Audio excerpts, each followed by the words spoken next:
Ghana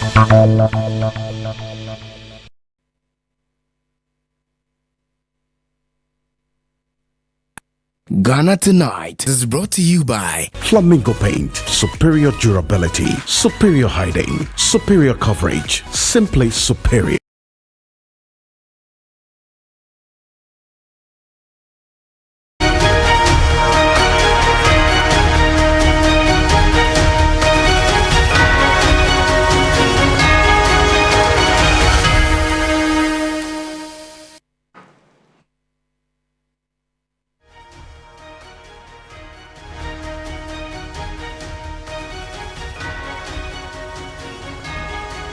It's the beginning of another week. Good evening, welcome. This is Ghana Tonight. We're live from a news about Desawe Kanda, also live on TV3 Ghana on Facebook and on DSTV channel 279.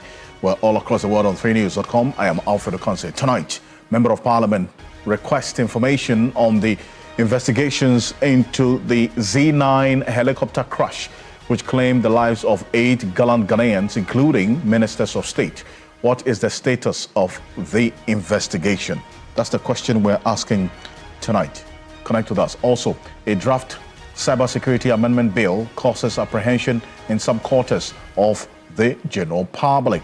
But really, what are the issues and at what stage is this bill? We'll speak to a member of the Communication and Information Committee of Parliament. Stay with us here on Ghana Tonight. Also tonight, Chief Executive Officer of the Driver and Vehicle Licensing Authority, DVLA, Julius Nikwe Kote, clashes with Public Accounts Committee Chair. We find out exactly what happened and really why the outburst. Stay with us here on Ghana Tonight. We have this including the controversy over the no long hair in public schools that never seems to go away. So, is there really an issue there? Or we're making something out of nothing, essentially? And what is the end result of this particular resurgence of this debate? And we'll find out exactly what the position of stakeholders really are on this matter, as against what the Education Minister himself has said. Let's settle for Ghana Briefs.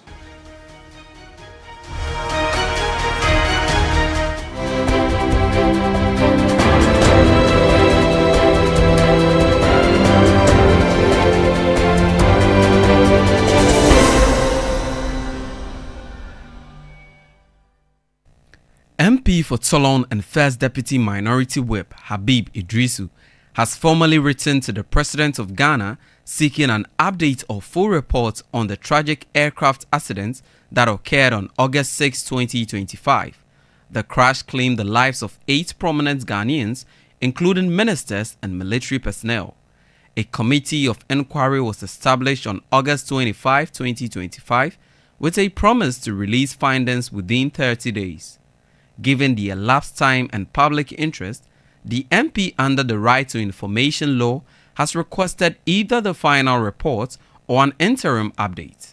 He emphasizes the importance of transparency and timely communication to honor the memory of the deceased and inform the public.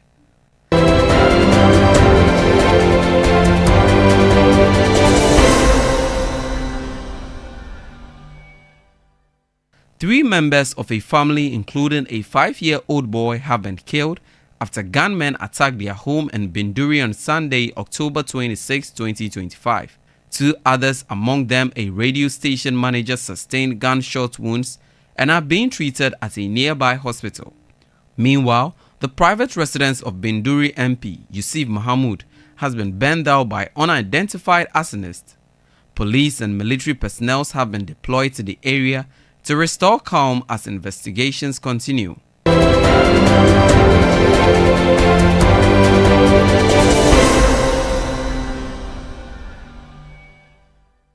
Education Minister Haruna Idrisu is standing firm on his policy direction for teachers to use the mother tongue as a medium of instruction in early grade classrooms.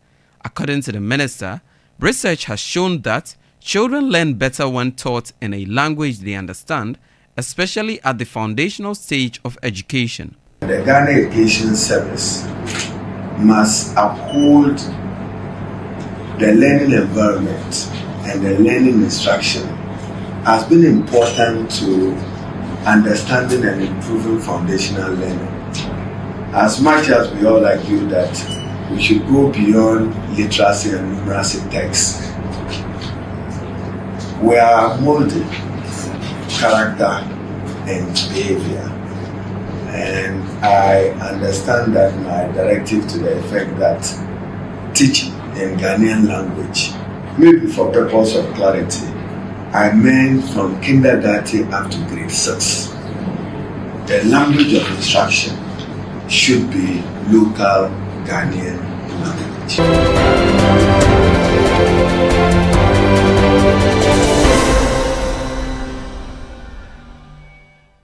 Government has cautioned all ministers of state against announcing new policies or programs without prior cabinet approval. The reminder issued by the Secretary to Cabinet, Professor Kweku Danso-Boafo, highlights growing instances where some ministers publicly introduce initiatives that have not been reviewed or approved by Cabinet.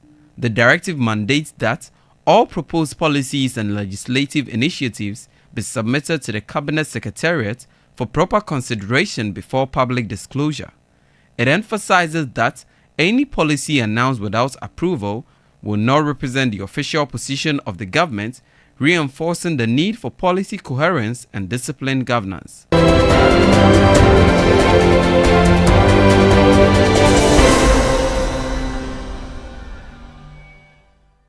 Government expert Professor Bafo Ajimandua has chastised persons who fail to verify before enrolling and undertaking doctoral programs at certain institutions of higher learning.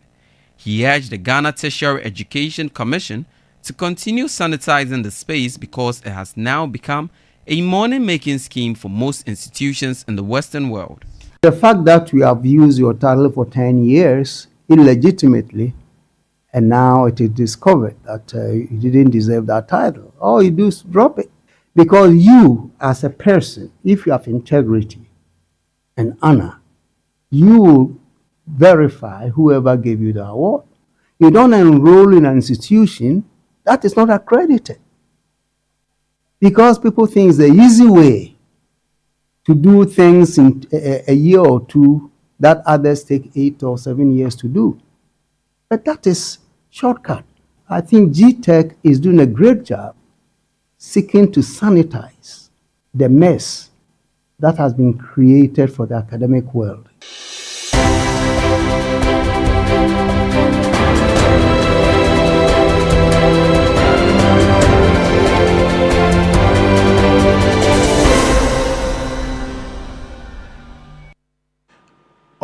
This morning is on 3news.com. Make some time and visit 3news.com. This is Ghana Tonight. We're live on 3FM 92.7, also on TV3 Ghana on Facebook and on DSTV channel 279. We're all across the world on 3news.com. As always, proudly brought to you by Flamingo Paint. Simply superior, Sasso Insecticide Spray and Qualcomm Tum Tum Preco. Coming up next year on Ghana Tonight, a member of parliament is pressing for answers on the Z9 helicopter crash that killed 8 gallant Ghanaians, including ministers. What's the status of the investigation? And let's not forget about them too soon, because they paid the ultimate price. And we had all sorts of expressions for them.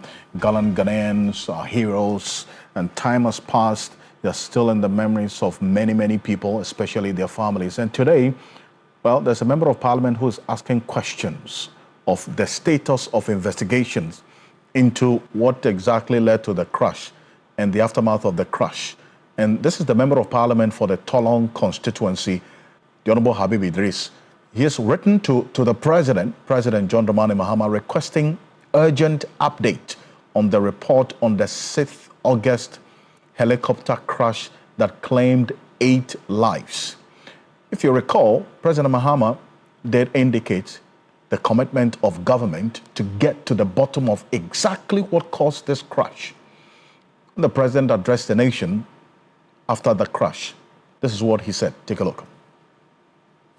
Questions about the cause of this tragedy are only natural and important. And I want to assure the families and the nation that the Ghana Armed Forces has initiated a full and transparent investigation into the circumstances of this crash. An investigative board of inquiry has been set up to investigate the cause of the crash. The flight data and cockpit voice recorders have both been retrieved. All 8 of the bodies of our departed comrades have been retrieved, and the government is in close touch with the bereaved families about identification of the bodies and final interment.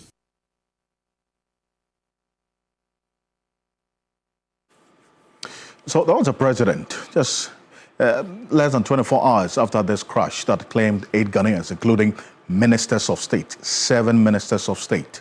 Now, this is not to recall the pain of the loss of these gallant Ghanaians, but then again, the member of parliament for Tolong is asking questions, and we'll give you the basis why. And this is it. He says that on 25th of August 2025, a committee of inquiry was established to investigate the circumstances surrounding the accident, and the public was informed that the findings would be shared within 30 days. Now, he goes on to say, based on this particular outcome and what was earlier communicated, because of this particular 30 days period that was communicated, he stated that there are some answers that need to be given. And we'll tell you why. This is it. The Ministry of Defense, and this was a statement that was issued by the acting Minister of Defense, that is Dr. Kasiela Tuforsen, on the 25th of August. So you see that Habib Idris is referring to this statement that was issued by Dr. Kasiela Tuforsen on the 25th of August 2025, that the Ministry of Defense informs the public that the investigations board established to inquire into the recent Z9 helicopter crash has formally commenced its work. That the board is chaired by the National Security Coordinator, with membership drawn from the Ghana Air Force and the Aircraft Accident and Incident Investigation and Prevention Bureau of the Ghana Civil Aviation Authority. This was the membership, the composition of the membership of this said Board of Investigation. Recall, the president, what I just played to you, the president referenced this Board of Investigation, and this is the composition of the membership of the Board of Investigation that the president talked about, which had the sole job of investigating what led to this particular crash. President reiterating the commitment to get to the bottom of exactly what had happened. And that statement that was issued by Dr. Kasiela Tuforsen did continue, that the United States of America is providing advice and assistance to the board through visiting investigators from the U.S. Air Force. The board may also invite other relevant experts and institutions, both local and international, to assist with the investigation. It will be recalled that on the day of the incident, the 6th of August, a preliminary investigation team was constituted to gather all available evidence relating to the crash in support of the board's work. The preliminary investigation team is scheduled to submit its report to the board today. This was the 25th of August. So it stands to say that all things being equal, the preliminary investigation team have submitted the preliminary investigation report to this investigation board as of the 25th of August. If what the minister's statement is saying is anything to go by, the investigation board has been mandated to complete its work within 30 days. So we tracked the period. So bear in mind, this statement was issued on the 25th of August. So on the 25th of August, we're told that within 30 days, this investigation board will have their work cut out for them. So we counted from the 26th of August, the 30-day period would have elapsed on the 24th of September, between the period or the date that is the statement was issued, 25th of August. We started counting the 30 days from the next day. 26th of August to the 24th of September 2025 was that 30-day period that this investigation board was given to do their work. Now, if you track what has happened between that period, the end date of 24th September, that 30-day period, from then till now, after the elapse of that deadline of the 30 days, we've had additional 33 days after the 30 days that was given to this investigation board to do their work.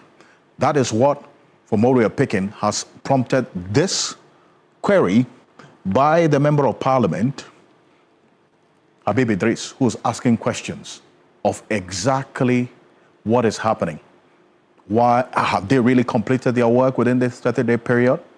Where is the report? Is it going to be made public? Are these questions worth asking? Wing Commander Patrick Nelson Sogbojo, retired, is a retired Ghana Air Force pilot. He's joining us on Zoom right now. Wing Commander Patrick Nelson Sogbojo, good evening. Thank you for joining us. Good evening to you. Great. Now, this has come at a time when the Member of Parliament, Habib Idris, is asking questions that if an investigation board was given 30 days to do their work, and it's been additional 33 days after the 30-day period elapsed, what is happening? Are these questions worth asking when demanding some answers for?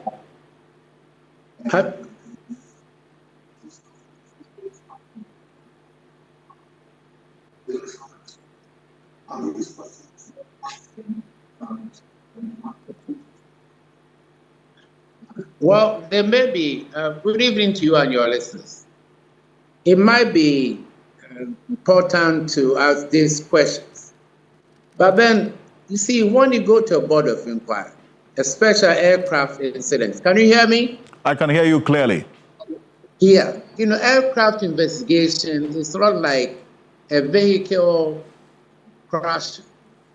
It's very elaborate. Yeah, it's quite elaborate. I will only plead that. Yes, I can hear you clearly, please. Yes. I will just ask compatriots and the country to be patient. I see. Because quite recently, there was a similar helicopter crash in the United States. Yes, I can hear you. Commander, if you can listen to me and not watch the television. Yeah, I heard about the question the parliamentarian raised. Please don't let's bring in timelines. I see. But the reason why he is referencing timelines is because the Defense Ministry's statement actually had a timeline for the work of the investigation board, 30 days. It is virtually impossible for anyone to impose timelines on aircraft crash investigations. Let the search and rescue or the board of inquiry come out with findings.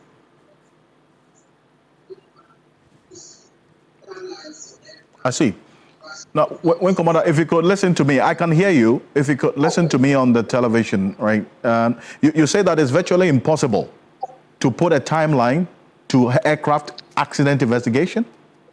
Yes, you set up a board of inquiry, and there are a lot of things that you have to investigate. Well, I'm trying to analyze it. There is an aircraft investigation, crash investigation. There are a lot of things that they have to look at before they deduce what happened. And if they haven't come to the conclusion, they cannot just come out and say, we have done A, B, or C.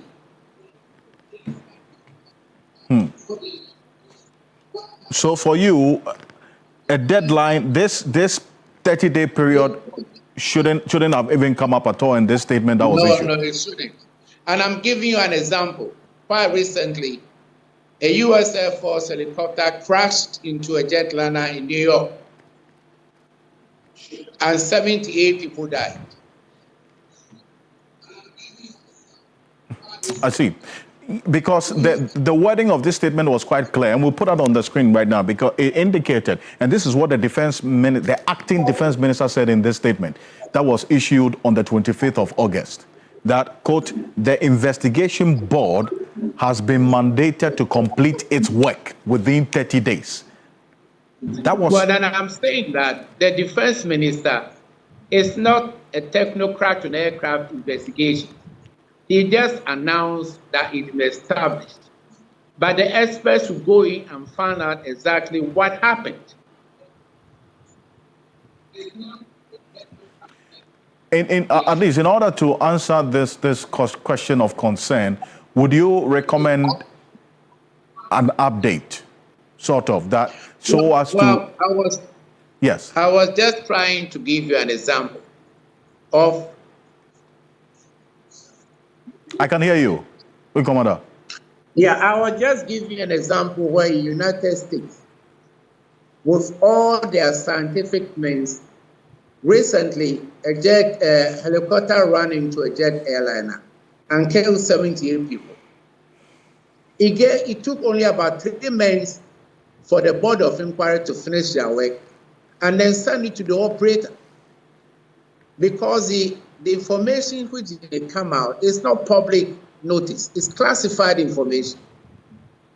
I need to go to the operator, and most of the time, board of inquiries are made to learn from what happened. Then the government or defense will decide what to tell the public. It is not public notice. Well, but Assistant, I think you've been quite clear that there is no way a time period can be put on aircraft investigation, aircraft crash investigations. Well, when the board of inquiry is investigating and they have not reported to you, you can mandate them to a timeline. But I mean, with your experience, I mean, looking at this statement and that 30-day timeline was given, what could have informed this part of it? Because this is a statement coming from the acting defense minister. Obviously, he would have not been acting on his own. He would have had some advice. The defense minister is a politician and the head.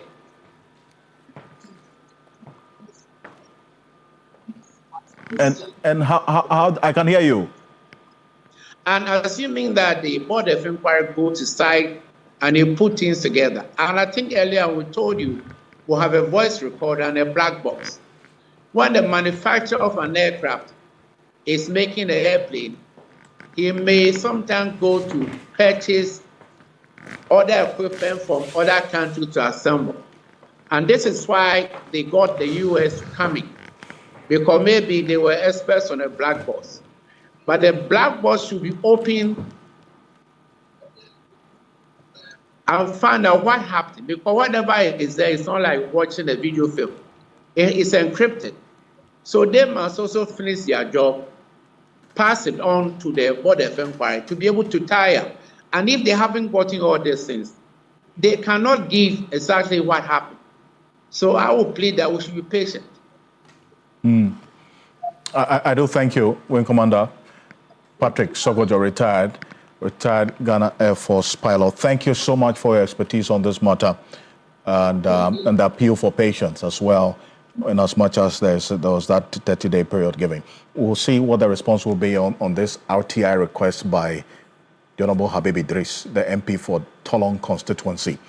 This is Ghana Tonight. Coming up next, a draft cybersecurity amendment bill has sparked some concern, but what are the real issues and how far has it gone in Parliament? We speak to a member of the Communications Committee for some answers on this particular issue, and this was one that at least got some members of Parliament raising concerns about this. Cybersecurity experts, they have cautioned government against passing the new cybersecurity bill in its current form, warning it could stifle speech and expose people to security dangers. Fears are rife that people and media houses could be targeted when officials are granted such wild powers as contained in the draft law. A former Minister of Information, Kojo Ponkroma, the Fosia Yerebe Member of Parliament, in a media engagement earlier today, demanded the government backtracks from this legislation.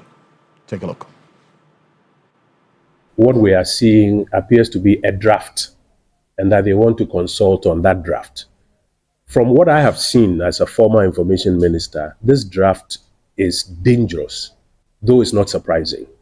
And let me explain why it's not surprising. It's not surprising because I think the president first announced it, that they are going to use the national security apparatus to go after people who make comments on social media that they consider, for whatever reason, whether it's under hate speech or it's under whatever, they consider it unfavorable. They're going to search for your IP addresses and then get the security apparatus to go after you. The president himself said it. So it's not surprising that his minister is now following up with a draft bill with such wild provisions in there. What is dangerous about it is that over the last set of decades, various countries have been moving away from criminalizing speech.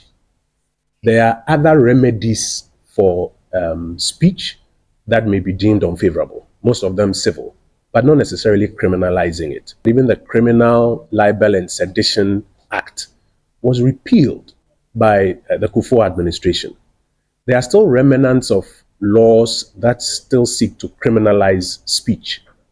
For example, this law that is being used a lot, publication of false news, with intent of causing fear and panic, is one of those laws that actually still needs to be repealed. Instead of repealing that to advance, democratic freedoms, the government is now seeking through this draft that it wants to consult on to enact legislation that will now even ensure that when you put up a comment in your chat groups and they find it offensive according to their criteria, you could go to jail. And I think it's a very dangerous, encroachment into the area of free speech. The government needs to tread cautiously. I'm hopeful that when the consultations start, the government will see wisdom in backtracking and ensuring that instead of rather seeking to further criminalize speech, even the remnant laws on criminalization of speech should be repealed. Kojo Oponkrumah spoke yesterday in that press engagement. Anthony Suma is a member of parliament for the Nadoli Kaleo constituency and a member of the Communications and Information Committee of Parliament, of which Kojo Oponkrumah as well is a member. He's joining us on the telephone right now. Good evening to you, Mr. Suma, if you can hear us. And good evening to your cherished listeners. Well, you heard your colleague member of parliament there indicate that this bill, this cybersecurity bill in its current form is a dangerous threat to free speech, essentially. And in his own understanding, and as he's seen the details of it, it could even impact on the work of media houses. So why are you going on that path if it's indeed what Kojo Oponkrumah pointed out is what is happening or is captured in this bill? Thank you very much, my brother. It is definitely not the case, but I wouldn't want to go on that tangent. The amendment that the ministry is seeking to make, or the government is seeking to make, is to provide for the authority to be able to what? To investigate and prosecute. If we see the object, if we go through the amendment that is being brought. But that is not what should be our focus. The issue is that this is a zero draft. This is a draft that has yet not received cabinet approval. This is a draft that has not received the attention of the Attorney General. But having learned from the past and what happened in passing the Cybersecurity Act, Act 1036, we thought that it was necessary to first put out this zero draft to welcome concerns, suggestions from the public, fine-tune this draft before it's even laid before cabinet to look at.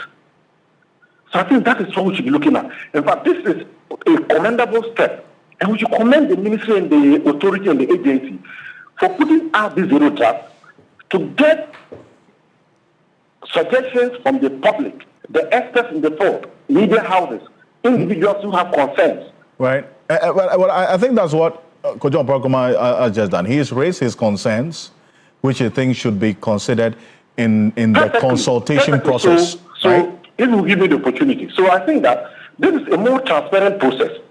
A departure from what we witnessed in passing the act, such that act never came to public until it was laid in the House and referred to the Communications Committee. The Communications Committee never had the opportunity to look at the act. Right. This time around, it has been put in the public. We are welcoming all suggestions, and you are quite familiar with the process of legislation as provided for in Federal Article 106 of the Constitution, if I'm right. Right. So this is just to get people to bring their input before it even goes to cabinet, before the Attorney General looks at it. So we welcome all the concerns. I've had the opportunity to speak to some of these concerns. Look, I am telling you that we'll go through a process. This will go through 2-3 other processes before it comes to Parliament. And when it comes to Parliament, it will present to a committee. Individuals will have the opportunity to submit memoranda, to appear before the committee and make their reservations about some of these provisions known. It will still come for a debate in the House, which will be public. We will go clause by clause again. That is the consideration stage. So if there are such concerns, there's an opportunity to deal with them through any of these processes. So I think it's early days yet. Well, because you talk about the fact that this is at the draft stage, and obviously you're going to solicit the views of and concerns of the public before it goes through a process and submitted to cabinet. Parliament will go through the process of debate after a number of processes and then the readings before even if it's going to be passed. So you would want to consider the issues Kojo Pongoma has raised as one of the concerns as well that you should be taking cognizance of, is it not? Very well, my brother. Without going into the content and the merits of the bill and the concerns, I think that the position of Kojo Pongoma should be welcomed. My brother Kabiru, Dr. Kabiru also made some concerns. It should be welcomed. We will take it through the process and to verify. In fact, we are going to go through a very thorough process. So we'll be able to establish whether these provisions are actually against free speech. Because we have a mandate and the Constitution guarantees free speech. So the committee will not sit aloof and allow legislation to go through that would guard free speech. No. So we'll go through a thorough process, and that's how we are welcome. In fact, it's not only Kojo Pongoma alone or Dr. Kabiru. If you see social media, if you watch social media, there are a lot of concerns about provisions such as the authority having the powers of the police, the authority being able to freeze assets, the authority being able, a couple of acts. But I can assure you, I just don't want to go into the merits, the content of the act. I can assure you that there are safeguards.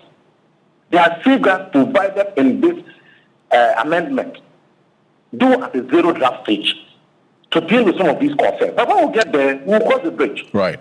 And but concerns of the public, the experts in the fold, and everyone are welcome. And we will welcome them, fine-tune the bill before it's even put before cabinet for consideration and later to be submitted to the House. Fair enough. So Thank it's you. fine.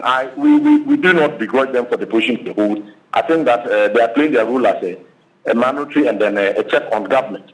That's as it will be, or as it should be. In the coming days, we'll see how this particular issue will play out because it's at the draft stage. We'll keep an eye on it as well and how it eventually shapes up to address the concerns that Kojo Pongoma and others, as a matter of fact, others have raised. Anthony Suma is Member of Parliament for Nadole Kaleo. Thank you for joining us here on Ghana Tonight. Coming up next, let's still stay a bit further in Parliament because there was heated exchanges. The DVLA boss, that's the Driver Vehicle Licensing Authority boss, Julius Nikwe Kote, had that experience of a clash with the committee chair of the Public Accounts Committee, Abdon Sassari. Earlier today, the Public Accounts Committee chair and the DVLA Chief Executive Officer clashed over data privacy in digital number plate rollout. Now, this confrontation stemmed from concerns raised by the Public Accounts Committee chair about privacy and data protection under the DVLA and this digitization drive or the initiative. Now, I want to take a look at this video, which captures exactly what happened between the two earlier today. You said it's going to come with a lot of security details. Yes. And I'm asking that a number plate, let's say Rankings number plate, you're saying that it will be equipped with security features such that if the police should scan, they'll know that truly it belongs to Ranking. Yeah. So what, because in putting out somebody's security out there, someone, a bad person can also get hold of that. So that is why I'm asking, what kind of information are you going to put? Thank you. Yeah. Thank you, Chair. We have data protection law, so we'll be compliant with that law. Currently, what we have is just going to be the same form, but now in a digitalized form, not going to be the paper form anymore. So we are not going to move away from the information. It's not going to have the user's surname on the number plates? It depends on what the law says. We'll go by. You don't tell me depends on what the law says. You are doing it, so you should be able to tell us that the law says ABC. I'm asking you a specific question. Is it going to have the user's surname on the number plates? We don't put names on number plates. I asked a specific question. You said no. We are not going to put. Yes. I was wondering why that question. Sorry, but we don't put names on number plates. That's why. You were wondering why that question? Because we don't put names on number plates. What are you telling me? People pay to have their names on number plates, and you sit here as a DVLA boss. You tell me you don't put numbers on number plates. Haven't you seen specialized numbers with people's surnames and personalized names on number plates? For yes or no, please. Yes. So why are you telling me you don't put names on number plates? So I can explain that. Not that you can explain that. You don't expect me to ask you that question. That is what you said. You don't expect me to ask you that question because people do not put their number plates, their names on their number plates. That is a blatant lie. You have people who pay for specialized number plates and they have their surname. I'm asking you. You just mentioned that there are going to be security features, and I'm asking, is that going to include people's names on that plate? And they said you don't expect me to ask you that question. Are you not the DVLA boss? So that's what happened earlier today. In fact, that generated some reaction amongst our viewers, even tonight, on Facebook, on why this, this back and forth, and also the kind of posturing that has also been referenced to the board chair, that's the chair of the Public Accounts Committee. Now, we want to understand, we were not in the room, okay? Something else might have happened that we did not capture. So let's go to one of the two who was involved in what you just saw right now. Julius Nikwe Kote is the Chief Executive Officer of the Driver and Vehicle License Authority, DVLA. Mr. Kote, good evening. Thank you for joining us. Hello, Mr. Kote, can you hear us? Yeah, I can hear you. Good evening, Mr. Ocansey. How are you doing? I'm well, thank you. Thank you for asking. I don't know if you're well after the encounter with the chair of the Public Accounts Committee. How are you doing tonight? I'm fine. I mean, let me say a very good evening to all cherished viewers.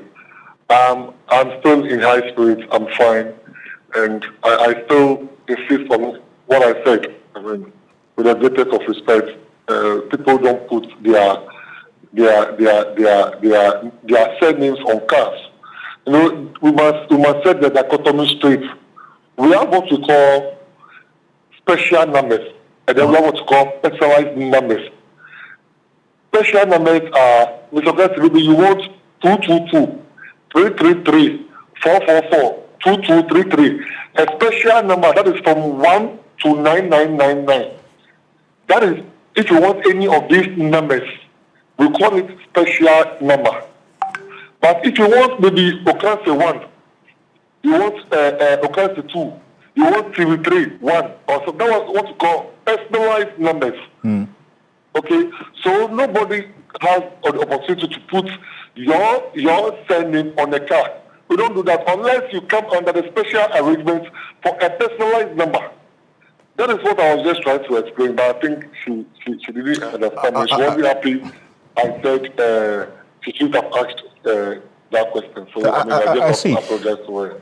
Well, this explanation that you just gave appears to be clear. But then again, so what happened when you were in there?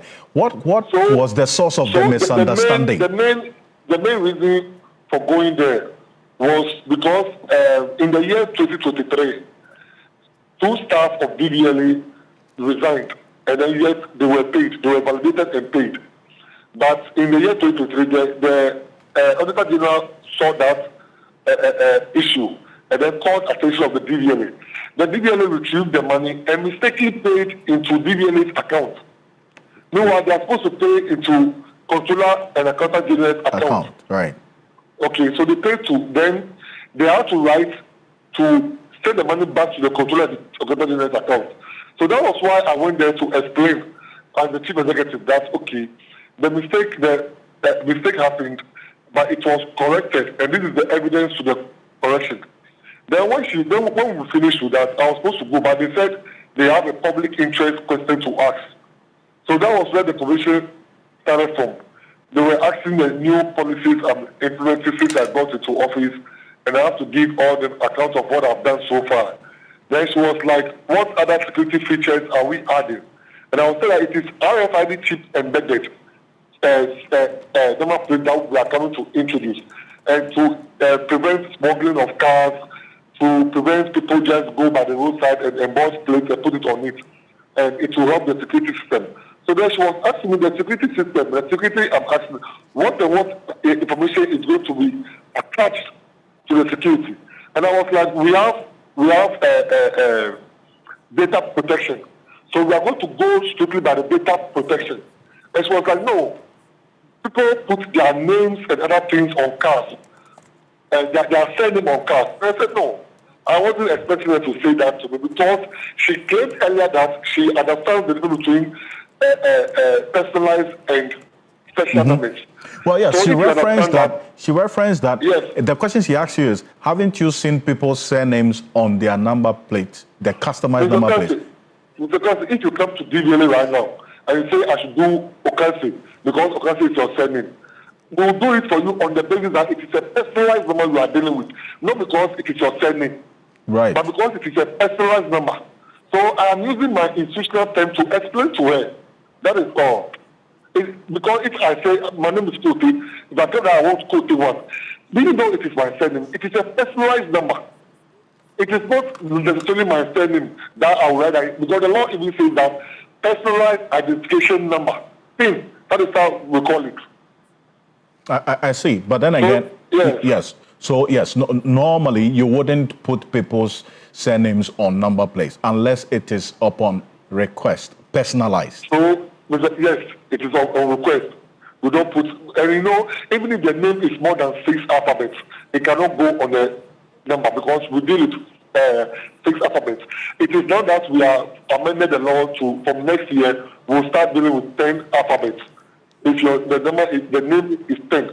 So even if you want your surname to be, and the surname is ABU, still we will refer to it as a personalized identification number, not as your surname.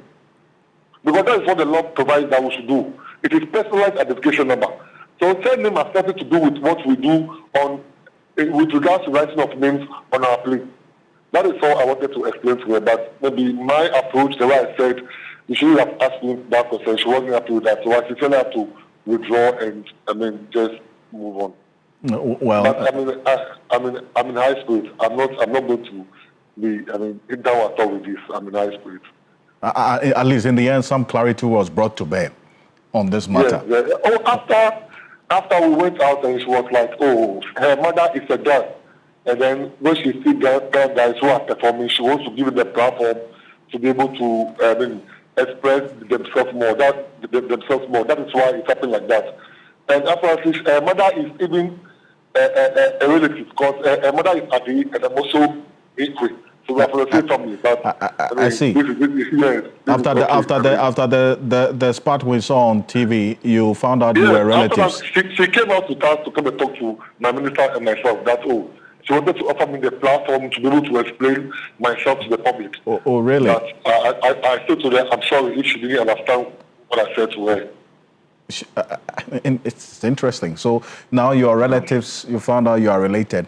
After this interesting encounter.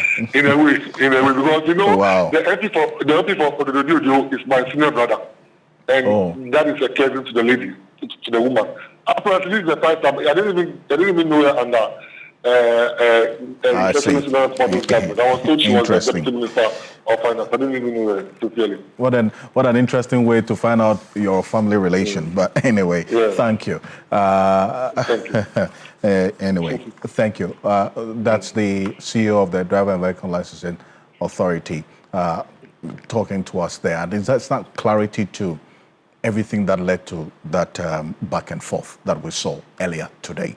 This video you saw is on TV3 Ghana on Facebook, so you can go there and check it out if you missed it. But coming up next, the National Council of Parent Teachers Association backs government policy on no long hair in public schools. This has come up again. Stay with us. We'll be back shortly.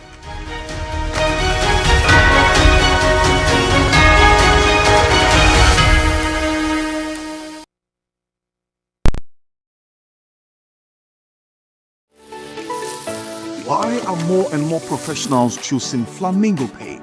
As an interior decorator, I aim for that beautiful, elegant look. Flamingo paint has great hiding ability to cover and transform old walls easily with just one coat. Impressive. For me, as a professional painter, I love flamingo paints because with just small paints, I paint huge area, meaning more profit for me. Great value for money. As an architect, flamingo paint, with its well-researched and solid composition, guarantees durability for all my buildings. Flamingo paint, superior hiding, superior coverage, superior durability. Flamingo paint, simply superior. In my line of work, a confident man.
Welcome back. This is Ghana Tonight. The National Council of Parent Teachers Associations is wholeheartedly backing the Minister for Education, Haruna Iddrisu, on his stance on strict enforcement of code of conduct for students, especially on issues of discipline and dressing.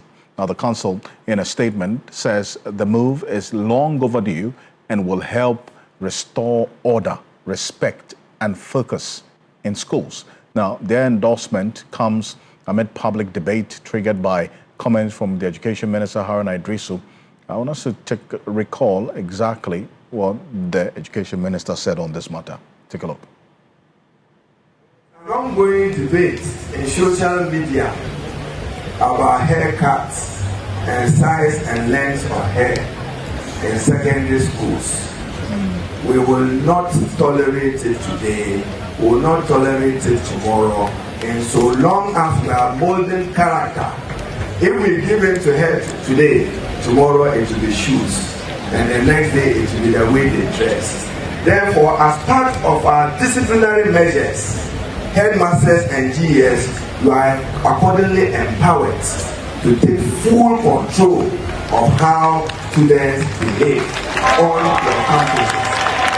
So anybody who thinks that your child will walk into any institution of learning as if that child, forgive my words, was to attend a beauty contest, the school environment is not for that purpose and not cut for that purpose, and we will not tolerate that as an institution. There is a lot of growing indiscipline in our schools, some even with teachers abusing learners. We will not accept that. We will apply heavy sanctions to any teacher who wants to take advantage of a learner. And to the students. Well, the Honor Iddrisu was quite emphatic there. But Raphael, Kofi Gapson is the General Secretary of the PTA National Council. He's joining us. Mr. Gapson, good evening. Hello, can you hear us? Yes, Alfred, I can hear you. Good evening. How are you? I'm well, thank you. Now, what's the connection between the hairstyle of a student and the discipline or otherwise of the student? Well, Alfred, it's just like somebody asking what is the connection between your delivery in the studio with the dress code or the way and manner you present yourself to show your brand or TV3.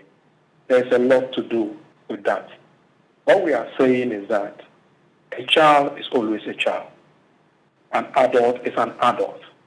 So when a student behaves like an adult, it creates problems at the pre-tertiary level.